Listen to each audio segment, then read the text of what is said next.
Bismillahirrahmanirrahim. Assalamualaikum warahmatullahi wabarakatuh.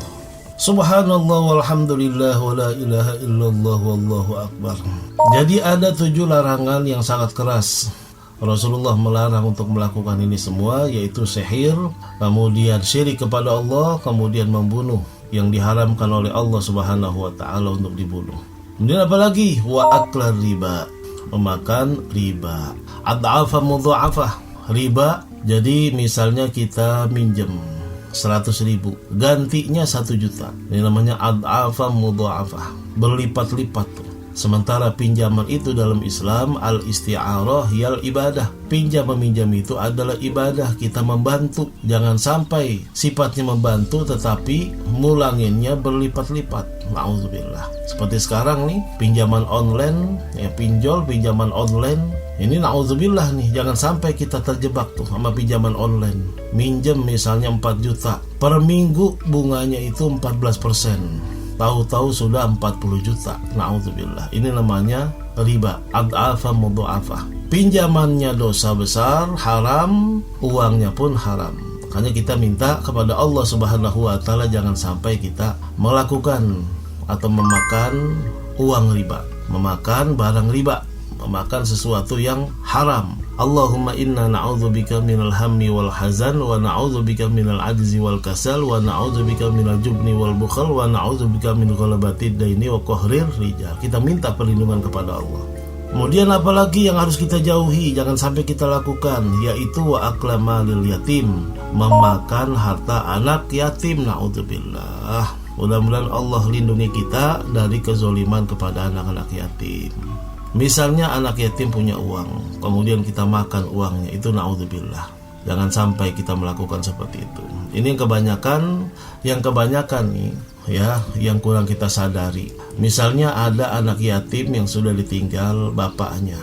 Anak yatim nih, di situ mempunyai hak waris. Akhirnya hak waris itu dipakai, digunakan, dimakan, dikonsumsi tanpa terasa. Tuh, yang keterkaitan dengan keluarga, ini hati-hati. Makanya kita minta perlindungan kepada Allah, jangan sampai kita memakan harta anak yatim.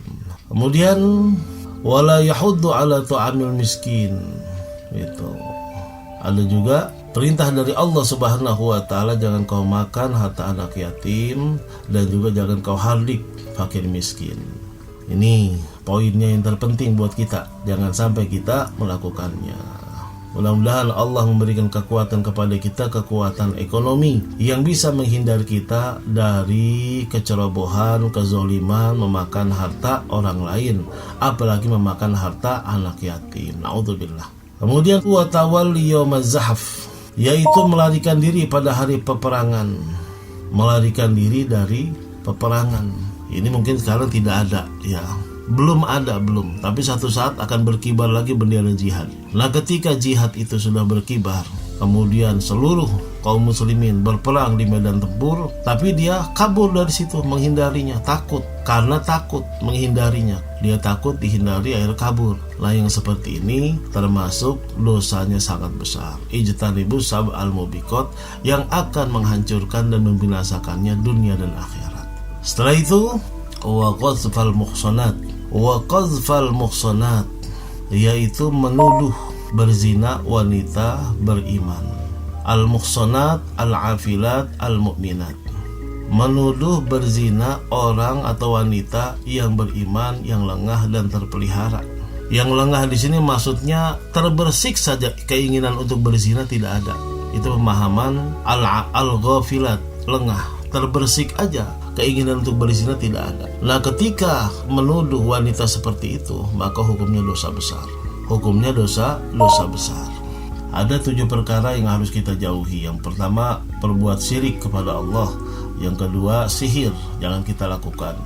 Yang ketiga, membunuh yang Allah haramkan untuk dibunuh, kecuali ada kisosnya di situ. Keempat, memakan riba. Yang kelima, memakan harta anak yatim. Yang keenam, yaitu lari atau kabur dari peperangan karena takut. Yang ketujuh, menuduh wanita baik-baik. Ini sebaliknya juga ya, menuduh pria atau laki-laki yang soleh melakukan perbuatan zina. Itu na'udzubillah. Zaman sudah mulai terbalik.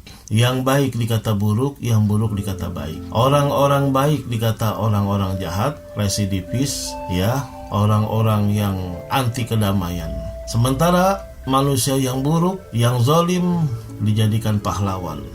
Ini ciri-ciri akhir zaman. Ya, orang baik dijadikan penjahat, orang jahat dijadikan pahlawan. Na'udzubillah. Dan menuduh wanita baik-baik berzina, ini perbuatan yang sangat besar dosanya. Kecuali memang di situ sudah ada 4 saksi, bukan 2 saksi lagi. Dalam Al-Qazaf, penuduhan orang berzina itu harus banyak saksinya. Arba'ah, 4 saksi. Biasa kan kita memerlukan 2 saksi, tapi dalam qazaf, dalam penuduhan perzinahan ini 4 saksi. Kalau itu sudah terpenuhi, 4 orang saksi tersebut benar-benar melihatnya secara langsung, nah itu baru ya dibenarkan tuduhannya. Tapi kalau masih 1 saksi saja, apalagi nggak ada bukti, nggak bisa dijadikan kebenaran tuduhannya tersebut, dan dosanya sangat besar. Mudah-mudahan Allah lindungi kita. Allah melindungi kita semua dari fitnah, dari tuduhan yang tidak baik. Kita berdoa kepada Allah Subhanahu wa taala. Ala ya Allah binazra minal ainir rahima tudawi kullama bi min imradi sakima. Ala ya Allah binazra minal ainir rahima tudawi kullama bi min imradi sakima. Rabbana atina fid dunya hasanah wa fil akhirati hasanah wa qina adzabannar.